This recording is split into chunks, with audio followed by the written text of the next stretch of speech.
Commander Jolani की air force खल्लास हो गई।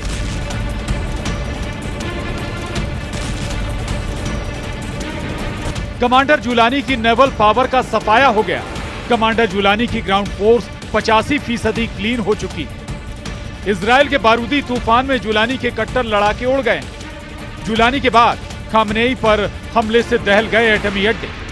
और क्या कमांडर जुलानी पर बड़ा खतरा मंडरा रहा है?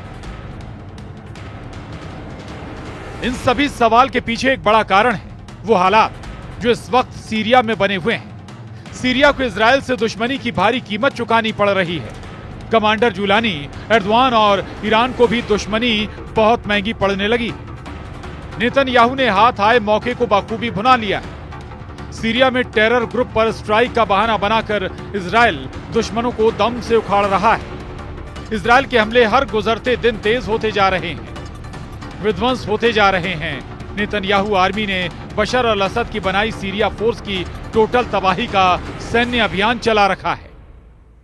9 दिसंबर से शुरू हुए सीरियल हवाई हमले में इजराइल ने सीरिया के सभी टेरर ग्रुप को तो जमकर पीटा ही है, साथ ही दुश्मन देश के सैन्य बलों को बर्बाद कर दिया है। कमांडर जुलानी के असद सरकार के तख्ता पलट के बाद से इजराइल के हमलों में सीरिया का 85% एयर डिफेंस तबाह हो चुका है। इजराइल की एयर स्ट्राइक में सीरिया के 85% से ज्यादा एयर डिफेंस सिस्टम कबाड़ बन चुके हैं। इजराइल ने सीरिया एयर फोर्स के 107 एयर डिफेंस कंपोनेंट्स और 47 रडार बर्बाद कर दिए हैं। इजराइल ने सीरियाई एयरबेस और हथियार डिपो को निशाना बना सैकड़ों मिसाइल, 27 लड़ाकू विमान और 24 हेलीकॉप्टर के परखच्चे उड़ाए। इजराइल ने सीरिया के लटाविया में नौसैनिक ठिकानों को भी निशाना बनाया, जिसमें सीरिया के 15 नौसैनिक जहाज तबाह हो गए। हमलों में इजराइल ने 1800 से ज्यादा हथियारों का इस्तेमाल किया। इजराइल ने सीरिया में अब तक कुल 480 ठिकानों पर बमबारी की है। सीरिया के माउंट हार्मोन से मिलिट्री ऑपरेशन अंजाम दे रहे इजराइल की रेंज में पूरा सीरिया आ चुका है। इजराइल डिफेंस फोर्स बिना किसी परेशानी के दुश्मनों के अड्डे पर कहर बनकर टूट पड़ रहे हैं।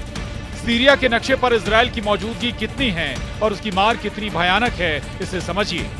13 दिसंबर के लेटेस्ट अपडेट के हिसाब से हल्के हरे रंग में सीरिया के नक्शे पर दिख रहे इस सबसे बड़े हिस्से पर कमांडर जुलानी के टेरर ग्रुप हयात अल तहरीर का कब्जा है। 9 दिसंबर तक इस हिस्से पर बशर अल असद की हुकूमत चल रही थी। पीले रंग में घिरा इलाका वो है जहां कुर्द लड़ाकों का दबदबा है।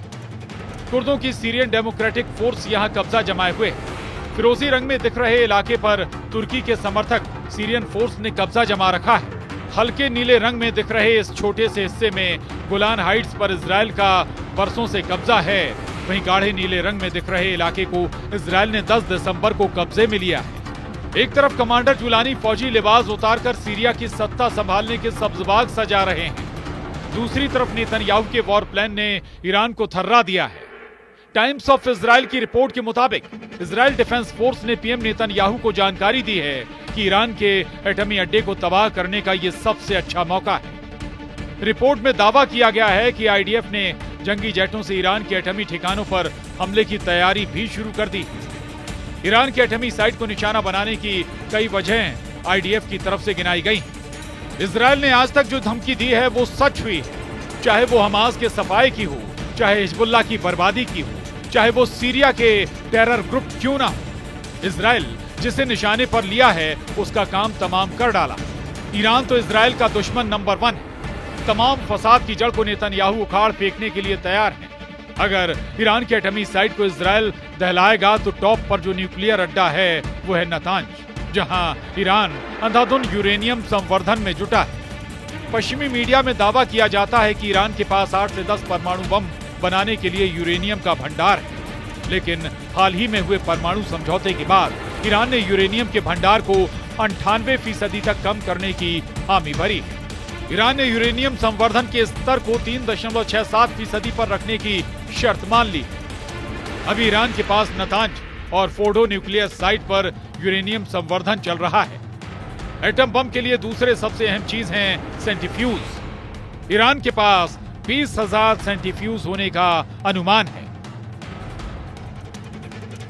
नई डील के बाद ईरान को फोर्डो प्लांट पर किसी तरह के यूरेनियम संवर्धन से रोक दिया गया है, लेकिन खामेनेई के नतांज न्यूक्लियर साइट पर एटमी प्रोग्राम धड़ल्ले से चल रहा है। जिसे तबाह करने के बाद ही इजराइल शांति से बैठ सकेगा।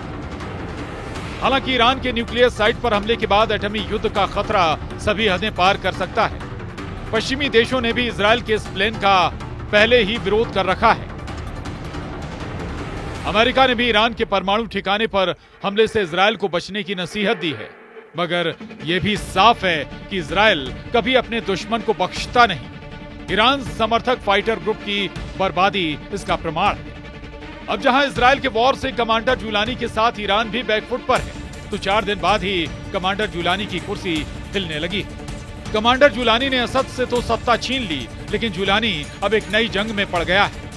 जुलानी के लिए ये लड़ाई जानलेवा साबित हो सकती है, क्योंकि सीरिया में बशर अल असद की सत्ता जाने के बाद कई कमांडर पैदा हो गए हैं, जो जुलानी से बेहद ही ज्यादा खूंखार हैं। एक्सपर्ट्स के मुताबिक सीरिया में इलाके के लिए होने वाली ये लड़ाई कुछ ही दिनों में गृह युद्ध में तब्दील होगी और इसमें अमेरिका से लेकर रूस और तुर्की सब कूदेंगे। अमेरिका पर्दे के पीछे होगा, तुर्की पर्दे के पीछे होगा, रूस पर्दे के पीछे होगा, ईरान पर्दे के पीछे होगा। लड़ेंगे सभी देशों के सीरिया में खड़े किए हुए विद्रोही और गृह युद्ध बेहद ही खतरनाक होगा। बेहिसाब खून बहेगा। बिल्कुल सही सुन रहे हैं, सीरिया को लेकर यह ऐसी भविष्यवाणी है जिसके बारे में एक्सपर्ट्स कह रहे हैं कि यह होकर ही रहेगा। इसे कोई रोक नहीं सकता, क्योंकि सीरिया में सभी देशों के अपने अपने स्वार्थ हैं और दमिश्क पर विद्रोहियों के कब्जे के बाद वो स्वार्थ प्रभावित हो रहे हैं और ऐसा कोई भी देश नहीं चाहता। सीरिया में हालात खराब हो चुके हैं। अमेरिका के विदेश मंत्री का प्लान इस वक्त एक्टिव है। एंटनी ब्लिंकन कभी इस देश कभी उस देश दौरे पर दौरा कर रहे हैं, हालात संभालने की बात कर रहे हैं, लेकिन सबसे बड़ा सवाल कि क्या इसका असर होगा। अखबारों में, टीवी पर, मोबाइल पर, दमिश्क पर कब्जे के बाद अब तक आप हजारों पर कमांडर जुलानी का चेहरा देख चुके हैं। कमांडर जुलानी को दुनिया का बच्चा बच्चा पहचान चुका है, लेकिन सीरिया में अब भी सैकड़ों नहीं हजारों जुलानी जैसे कमांडर हैं, जो मौके की तलाश में हैं। कुछ ने तो सीधी ललकार भी भर दी है। विदेशी मीडिया की रिपोर्ट्स कहती हैं कि अमेरिका को जरा भी अंदाजा नहीं था कि विद्रोही महज 11 दिनों में असद को सत्ता से बेदखल कर देंगे और उन्हें अपनी जान बचाने के लिए रूस में शरण लेनी पड़ेगी। अमेरिकी अधिकारी असद के साथ एक समझौते पर बातचीत कर रहे थे। असद के सामने अमेरिका ने जो डील रखी थी, उसके मुताबिक सीरिया को हिजबुल्लाह और ईरान के साथ संबंधों को तोड़ना था और बदले में अमेरिका सीरिया के विद्रोह को रौंद देता, जिससे असद की सत्ता सीरिया पर बनी रहती। लेकिन ऐसा हो पाता इससे पहले ही जुलानी ने दमिश्क फतह कर लिया। इस वक्त सीरिया को लेकर अमेरिका और तुर्की आमने सामने हैं। और बड़ी बात यह है कि अमेरिका और तुर्की दोनों ही नेटो गठबंधन के सदस्य देश हैं। ऐसे हालात में अब देखना होगा कि अमेरिका किस हद तक सीरिया में डैमेज कंट्रोल कर पाता है।